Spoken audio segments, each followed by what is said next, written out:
Yeah! MVP! MVP! When you look back at the season from hell that the Fever had, none of us expected them to be in this situation. None of us expected them to be winning a very close Game 3. What if I told you Caitlin Clark might actually suit up for the WNBA Finals? Sounds unbelievable, right? For weeks, we've heard her season is over, that her groin injury ended any chance of a return. But now, because of a little-known WNBA rule, there might be a real path for Clark to step back onto the court if the Fever reach the finals. Picture it, the league's biggest star returning on its biggest stage. That kind of twist could change everything.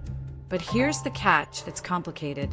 The rules, the risks, and the roster mechanics are all intertwined. While some think it's a long shot, others believe this loophole was created for exactly this kind of scenario. Today, we're breaking it all down. What the rule actually says, how the Fever kept the door open, and what Clark's comeback could mean for Indiana's championship hopes. Let's start with the basics. Nobody expected the Indiana Fever to be here. At the start of the season, most analysts didn't even have them in the playoff picture. The roster looked young, inconsistent, and injury-prone. When Caitlin Clark went down, it felt like their season was finished. But instead of falling apart, the Fever battled their way into the semifinals and now stand one step from the finals. Think about that. Aaliyah Boston has taken on a bigger load. Kelsey Mitchell has been unstoppable, and veterans like Natasha Howard and Odyssey Sims have brought stability. Even Sophie Cunningham, who many counted out, has added grit and energy on both ends. This group has become the definition of resilience. When a team wins games they're not supposed to, you can't help but wonder, what if their superstar comes back? That's the buzz in Indiana right now. Fans are asking if the Fever can do this without Caitlin Clark. What could they do with her? The answer might scare the league because with Clark, Indiana's ceiling doesn't just rise, it explodes. That's what makes this whole situation so fascinating. Let's rewind for a second. Caitlin Clark hasn't played since suffering that groin injury weeks ago. The Fever announced she'd miss the rest of the regular season, and most assumed that included the playoffs. Groin injuries are tricky. Sometimes they heal fast, sometimes they drag on. Clark only appeared in about 13 games this year, which is surprising considering the hype around her debut. She was expected to take over the league, and for a while she did. The Fever sold out arenas, broke TV records, and became must-watch basketball. Then came the injury and everything stopped. But here's the thing. Typical recovery for a groin injury is 2 to 6 weeks, depending on severity. We're well past that now. Clark's had time to heal, to train, and maybe even to prepare quietly. So if she's healthy, why not bring her back? This is where things shift from health to rules. Because even if Clark feels ready, it's not just her call. It's about whether the WNBA allows it. And that's where things get interesting. Normally, when playoff rosters lock after the regular season, that's it. No more hardship signings, number 7-day contracts, no late additions. What you've got is what you play with. But there's a loophole. The WNBA allows teams to activate players already under contract, but listed as inactive. That includes those on maternity leave, suspension, or injured reserve. If a spot opens due to injury, those players can be reactivated. And guess what? Caitlin Clark fits that description. She's not a free agent. She's under contract with the Fever. So technically, Indiana could activate her if another player goes down or the league grants an exception. Now, let's be clear, exceptions are rare. The league doesn't hand them out easily. But the fact that the rule exists means it's not impossible. There's a legitimate pathway for Caitlin Clark to return in the finals, even with the roster deadline behind us. That's what makes this story so wild. This loophole could mean Clark's season isn't completely over. Most assumed the injury announcement was final, but the CBA leaves that tiny window open. As long as she's under contract, she's not officially ruled out. The key difference is being inactive versus being off the team entirely. Injured players can remain eligible if certain conditions are met. unlike hardship or emergency deals that expire after the regular season. What makes it even more intriguing is how rare this situation is. Very few players of Clark's caliber have ever been sidelined, yet still eligible to return at such high stakes. It forces coaches, execs, and even the league to think deeply. If Clark can play, do the Fever take the risk? Do they disrupt the chemistry that got them here? Or do they stay the course? That's why this loophole isn't just a technicality, it's a potential game changer. Now, let's talk about the gamble. Bringing back an injured star is never simple. The risks are real. Clark might not be in full shape, could aggravate the injury, or upset the team's rhythm. Playoff chemistry is fragile. But on the flip side, even a 60% Caitlin Clark is still one of the most dangerous players in the league. Her shooting stretches defenses, her vision creates chances, and her fire lifts the entire team. That kind of presence doesn't just help, it transforms. The reward is massive. With Clark on the floor, the Fever suddenly become a threat to anyone, even the defending champion aces. She forces opponents to adjust, rethink their game plan, and respect Indiana in a way they haven't before. The real question is whether the Fever are prepared to take that kind of gamble. Do they risk their franchise star for a chance at making history, or play it safe to secure her long-term future? It's the age-old debate. Short-term glory versus long-term protection. And for a team standing this close to the finals, it's an incredibly tough call. Here's what made people start talking. The Indiana Fever submitted only 11 players for their playoff roster, even though the league allows 12. That's not normal. Why leave a slot open? Many believe it was intentional, a strategic move to keep their options open, possibly hinting at a potential return for Caitlin Clark. If they had no thoughts of bringing her back, why not add another player for depth? Instead, they went into the postseason one short, betting on their core group. That decision alone sparked speculation. Was that extra spot secretly saved for Clark? The team hasn't confirmed anything, but the move raised enough eyebrows to make fans wonder. If Indiana ends up reaching the finals, this could look like one of the boldest roster decisions the WNBA has ever seen. Now, let's be honest. Even if the rulebook allows it, the biggest concern is whether Caitlin Clark's body is ready. Recovery doesn't happen overnight, and playoff basketball demands a completely different level of intensity. Reports say she hasn't been going full speed in practice, which means her conditioning might not be game ready.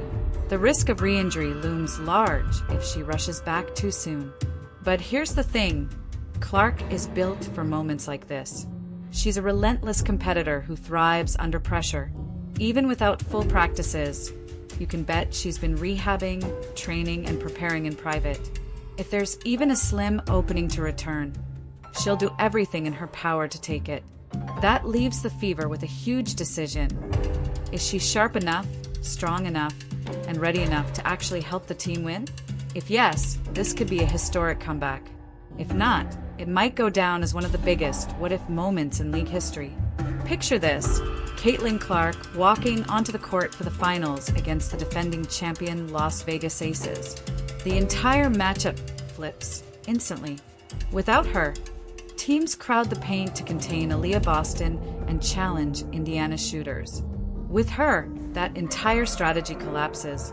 Clark's deep range forces defenses to stretch, creating open lanes for Boston, Kelsey Mitchell, and Sophie Cunningham. Suddenly, the Fever's offense transforms into something completely different.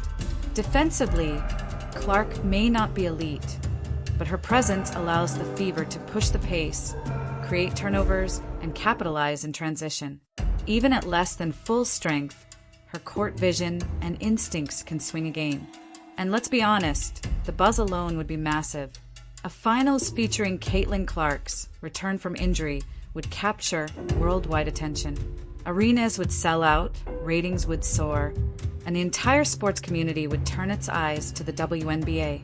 For the Fever, this isn't just about basketball, it's about belief, identity, and opportunity. There's another angle to consider, the WNBA itself. The league office is definitely paying attention. Caitlin Clark is the most influential player the league has seen in years, and her impact on business is undeniable. Ticket sales, merchandise, sponsorships, and TV deals all rise when she's on the floor. That puts the WNBA in a tough position. On one side, they want to protect her health and long-term future. On the other, her return would be a marketing dream, a ratings and publicity explosion the league could use. Would they quietly allow her activation if it meant more fans and global exposure? Maybe. Would they step in to stop it if it seemed too risky? That's possible too. Either way, this decision could become bigger than just one team. It might reveal what the WNBA truly prioritizes at this stage of its growth. So, to sum it all up, technically, Caitlin Clark can return for the WNBA Finals under that lesser-known CBA rule. She's still under contract, she's recovering, and the Fever left an open roster spot that keeps the possibility alive. But realistically, it remains a long shot. She hasn't practiced at full intensity. The risk of aggravating the injury is real, and Indiana might not want to jeopardize their future for one high-stakes move. The league could also intervene to ensure nothing reckless happens. Still, the fact that this conversation is even happening proves how much Clark means to the sport. Her influence stretches from the court to the business side, and her presence can reshape everything, from defensive schemes to TV viewership. If she does return, it could go down as one of the most iconic moments in WNBA history. If she doesn't, the Fever can still hold their heads high, knowing they fought their way to the finals without her. So, what would you do if you were in their position? Would you take the risk and bring Caitlin Clark back for a shot at glory, or play it safe and think long-term? Let me know what you decide. And don't forget to like, comment, and subscribe for more deep dive breakdowns just like this. The WNBA world was stunned when the news broke that veteran star Dana Bonner had officially parted ways with the Indiana Fever. What looked like a standard professional announcement quickly spiraled into one of the most dramatic and polarizing sagas in women's basketball history. On the surface, Bonner's statement appeared respectful and polished. She thanked the organization, praised the young roster, and said the fit just didn't work out. But behind those carefully chosen words was a storm brewing, one that revealed betrayal, manipulation, and a shocking fall from grace. Reports soon surfaced that Dana Bonner hadn't just left. She had quit on her team mid-season, abandoning a locker room filled with young players who had looked to her for leadership and stability during the most scrutinized season of their lives. The Indiana Fever, centered around rookie phenomenon Caitlin Clark, were under immense media pressure, and Bonner's presence was supposed to provide veteran guidance and calm. Instead, her abrupt departure threw the team into chaos and left Clark, still adjusting to the professional level, without the mentor she'd been promised. It wasn't just a fit issue, as Bonner described. It was a deliberate choice to walk away when the team needed her most. The real twist came when insiders began revealing what happened behind the scenes. After the Fever granted her request for a contract divorce, Bonner was placed on waivers, meaning any team could claim her within 48 hours and take on her $200,000 guaranteed salary. For a three-time All-Star with championship experience, that should have been an easy decision for at least one of the league's 11 other teams. But then the clock expired and silence followed. Not one franchise put in a claim. It was unheard of. How could a player with her resume suddenly become untouchable? The answer, according to multiple reports, was simple but stunning. Dana Bonner had been quietly contacting teams, telling them not to claim her off waivers because she wanted to go to one specific destination, the Phoenix Mercury. In other words, she wasn't leaving Indiana for a better fit or personal reasons. She was trying to manipulate the entire system to force her way to her preferred team, ignoring the contract she had signed and the commitment she owed to her teammates. It was a power play gone wrong. In trying to act like a superstar who could dictate her own fate, she overplayed her hand.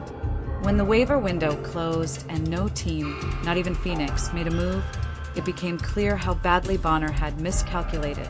The league had collectively decided she wasn't worth the trouble. Every general manager understood what had happened. a veteran had quit on her team, tried to control her next move, and expected no consequences. Instead, she got exactly what she'd been trying to avoid: rejection. Clearing waivers meant that Dana Bonner lost the remainder of her guaranteed salary. She went from a $200,000 contract to signing a prorated veteran minimum deal worth around $80,000. In the span of a week, she had thrown away over $120,000 and her reputation. For someone who had built a respected career, it was an extraordinary fall. The Phoenix Mercury, the team she had orchestrated this entire fiasco for, were reportedly hesitant to sign her at all, worried about bringing in a player who had just demonstrated a willingness to walk out the moment things got tough. They had been developing strong chemistry with younger, hungrier players who had fully bought into the system, and Bonner's presence risked disrupting that fragile balance. Financially, the move was catastrophic. Professionally, it was humiliating. But the most painful fallout wasn't measured in money or public image. It was personal. Caitlin Clark, the rookie phenom and the new face of the WNBA, had looked up to Bonner. She had spoken openly about her excitement to play alongside an experienced veteran, eager to learn, build chemistry, and grow under her leadership. Instead, she was left blindsided and abandoned. For one of the first times in her career, Clark faced the reality that not every teammate would share her commitment or drive. Bonner's decision sent a brutal message, not just to Clark, but to every young player on that roster, that loyalty and professionalism can crumble under pressure. The emotional toll of that betrayal was something fans could sense in the Fever's body language in the following games. They were hurt, confused, and frustrated, trying to stay focused while the entire sports world dissected the scandal.